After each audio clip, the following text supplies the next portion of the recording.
আসসালামু আলাইকুম। MIGHT বলুন তো কি হয়েছে? MIGHT, might. Dear viewers, welcome you all at SM Learning Academy YouTube channel. I'm Shahed Sharkar with you to offer you a new video lesson.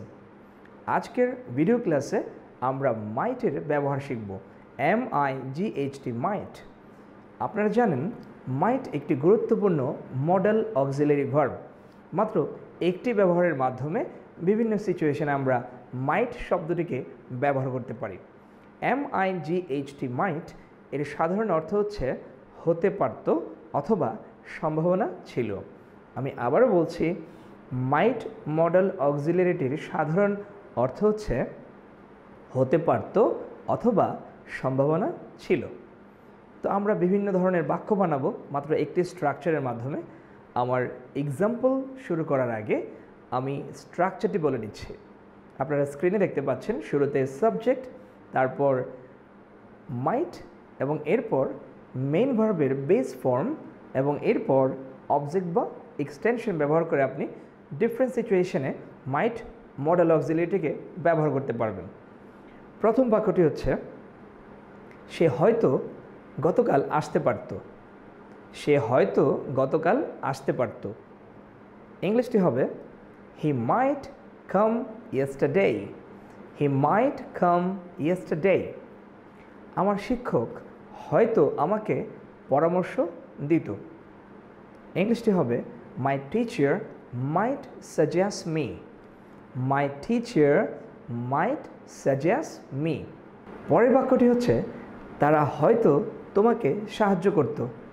ইংলিশটি হবে they might help you. They might help you. পরের এক্সাম্পলটি হচ্ছে, আমি হয়তো সমস্যাটি সমাধান করতাম। ইংলিশটি হচ্ছে I might solve the problem. I might solve the problem. আমি হয়তো সমস্যাটি সমাধান করতাম। পরের বাক্যটি হচ্ছে, আমরা হয়তো সেখানে যেতাম। ইংলিশটি হবে we might go there. We might গো দেয়ার। এবারের এক্সাম্পলটি হচ্ছে, সে হয়তোবা তোমার সাথে সাক্ষাৎ করত। ইংলিশটি হবে he might meet you. He might meet you. আমি হয়তোবা তোমার সাথে কথা বলতাম। ইংলিশটি হবে I might talk to you. I might talk to you. পরের বাক্যটি হচ্ছে, সে হয়তোবা তোমাকে একটি মেসেজ পাঠাতো। সে হয়তো তোমাকে একটি মেসেজ পাঠাতো। ইংলিশটি হবে he might send you a message. He might send you a message. ধরুন আমি কাউকে বলছি, সে হয়তো একটি ছবি আঁকত। ইংলিশটি হবে he might draw a picture. He might draw a picture. Sohan হয়তো ভিডিও তৈরি করত। সোহান হয়তো ভিডিও তৈরি করত। ইংলিশটি হবে সোহান মাইট মেক ভিডিও। তারা হয়তো ক্রিকেট খেলতো।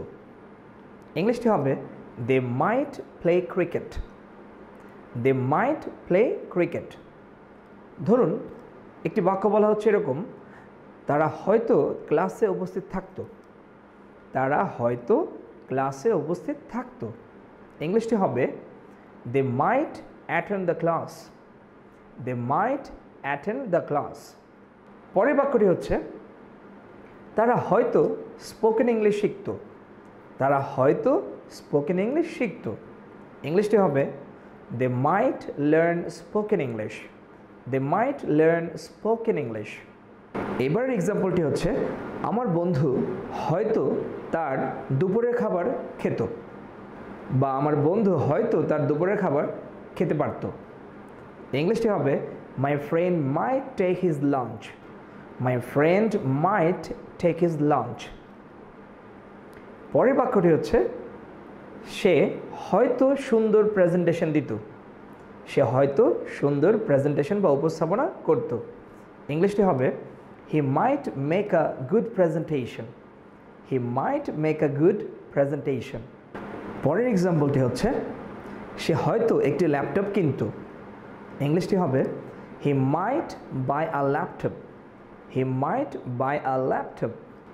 ডিয়ার ভিউয়ার্স, এভাবে আমরা MIGHT মাইট মডেল অক্সিলারিটি ব্যবহার করে বিভিন্ন সিচুয়েশনে স্পোকেন ইংলিশের ক্ষেত্রে বাক্য তৈরি করতে পারি এবং মাইটের মাধ্যমে কিন্তু অতীতের সম্ভাবনা ছিল অথবা হতে পারত এরকম প্রকাশ করা হয়। যদি ভিডিওটি আপনাদের কাছে ভালো লেগে থাকে তাহলে অবশ্যই কমেন্ট করে জানাবেন এবং এরকমভাবে কিছু সেন্টেন্স মেক করে আপনারা কমেন্ট বক্সে কমেন্ট করবেন। আর হ্যাঁ, don't forget to subscribe our channel SM Learning Academy. Hope to meet you again with another interesting video. Till then, take care, stay healthy, stay happy. Allah Hafiz.